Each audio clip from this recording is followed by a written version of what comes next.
Vitamin C એવું પોષક તત્વ છે કે જે ખરેખર શરીરમાં બોડી આપણું જે શરીર છે એને જરૂરી છે આ તત્વ વિટામિન સી. હવે એનું જે શું છે કે એને કઈ કઈ જગ્યાએ મેં વાત એનું ઇમ્પોર્ટન્સ છે એના વિશે આપણે વાત કરીશું. બહુ બહુ શું છે કે થોડું શોર્ટમાં બતાવીશું, બહુ ડિટેલમાં ના જઈશું. તો શું હવે વિટામિન સી જો શરીરને શું છે તમે રોજ લેવું પડે. એટલે કે તમે એક જ સામટું લઈ લો તો કઈ શરીરમાં જમા ના થઈ જાય. ધારો કે હવે બધાને અંદાજ તો આવી જાય છે કે વિટામિન સી શામાંથી મળે. વિટામિન સી એટલે કે ખટાશ, જે ખાટા ફળો હોય ને એમાંથી મળે.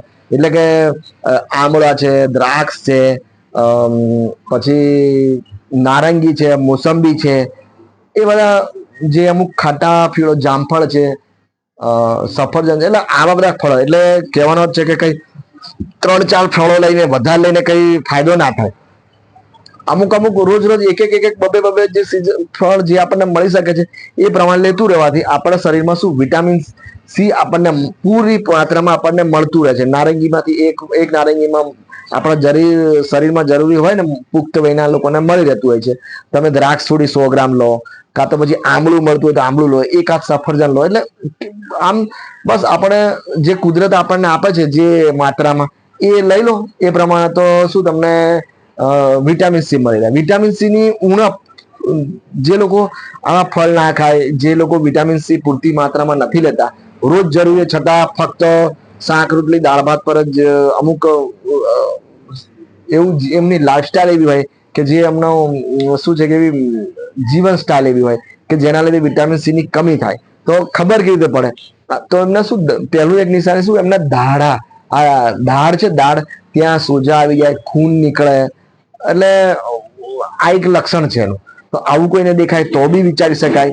હવે ઘણી વખત શું છે કે કોઈ જગ્યાએ કોઈને વાગે, ઘા પડી જાય તો શું જલ્દી રૂઝ ના આવે. પછી ઘણી વખત શું એનેમિયા જેવું થઈ ગયું હોય તો એનેમિયા શું એ લોકોને આયર્ન લેતા હોય છે અથવા આયર્નની ટેબ્લેટ્સ હોય કે લેતા હોય તો એને એબ્સોર્બ કરાવવા માટે તો વિટામિન સી ની જરૂર પડતી જ હોય છે.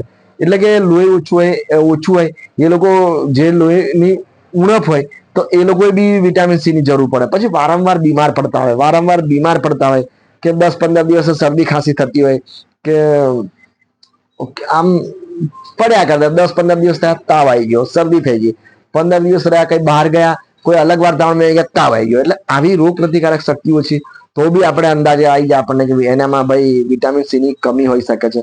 પછી તો શું છે કે કદાચ તમને એવું લાગે કે મને અમુક ઋતુમાં કે અમુક સિઝનમાં તમે બીમાર પડતા હોય તો તમને એવું લાગે કે સારું વધારે મને તકલીફ પડી જાય છે.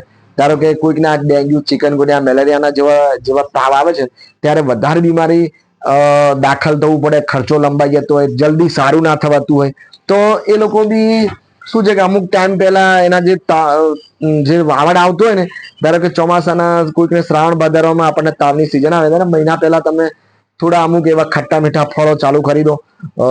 આમળા, કેરી, દ્રાક્ષ, સફરજન, પછી નારંગી, મોસંબી, કીવી, લીંબુ પાણી, કશું ના મળે છેલ્લે લીંબુ તો મળે, લીંબુ પાણી બી તમે લઈ શકો છો. પછી આમળા બી મળી શકે છે, એટલે જામફળ બી મળી શકે છે થોડા સસ્તા જોઈએ તો આવા કોઈ બી એક ફ્રૂટ્સ ચાલુ રાખો 2-3 મહિના, 3 મહિના, 4 મહિના, ઉનાળાના છેલ્લા 2 મહિનાથી ચોમાસાના 4 મહિના, તો શું આપણામાં એકદમ રેઝિસ્ટન્ટ પાવર બહુ આવી જાય. એટલે આપણે જે ચોમાસાના જે અમુક તાવ આવવાના છે એનાથી આપણને આવે તો બી કદાચ જલ્દી સારા થઈ ગયા અને કદાચ આપણા શરીરમાં એનો લાગે બી નહીં આપણે તાવ. તો આ રીતે આપણે શું છે કે આપણને આટલી ખબર હોય ને તો આપણે એક મોટા બીમારીમાંથી બચી શકીએ છીએ અને વારંવાર જે બીમાર પડતા હોય તો બી બચી શકીએ છીએ. કેમ કે આ વિટામિન સી એક જરૂરી તત્વ છે.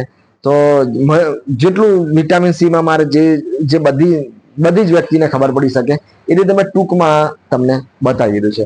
સારું, ચાલો. હા, અને આ ઘણી વખત શું થાય છે કે આ ખટ્ટા ફળોમાં આપણને વિટામિન સી વધારે મળે છે, પણ ઘણી વખત શું કોઈની પ્રકૃતિ એવી હોય કે ખાટા ફળો લેવાથી ઘણી વખત શું કોઈકને એસિડ બનવા માંડે, એટલે એસિડિટીનો પ્રોબ્લેમ થાય. તો એ લોકોએ શું કરવું જોઈએ કે આ જે ખટ્ટા ફળો છે ને એ ખાધા પછી લેવા જોઈએ.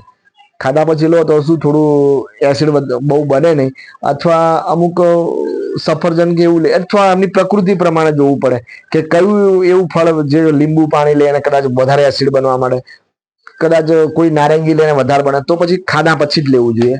અને ફળમાં તો એટલું બધું નુકસાન થતું નથી, ભલે ને એસિડ બનતો હોય તો બી ખાધા પછી લો તો પછી કદાચ એવું લાગે તો તમે તમારી પ્રકૃતિ પ્રમાણે નક્કી કરી શકો છો કે મારે આ ફ્રૂટ્સ મને આમ માફક આવે છે અને આ ફળ લીધા પછી મને કઈ એટલી બધી તકલીફ થતી નથી પ્રકૃતિ પ્રમાણે, તો ચાલી શકે છે. પણ વિટામિન સી ની જરૂરી છે, તો વિટામિન સી લેવું જોઈએ. ખટ્ટા ફળોનું બી આપણા આહારમાં શું છે કે જરૂરી છે. સારું, ત્યારે જે મારે કહેવાનું તે કહી દીધું. બીજા વિડીયોમાં મળીશું.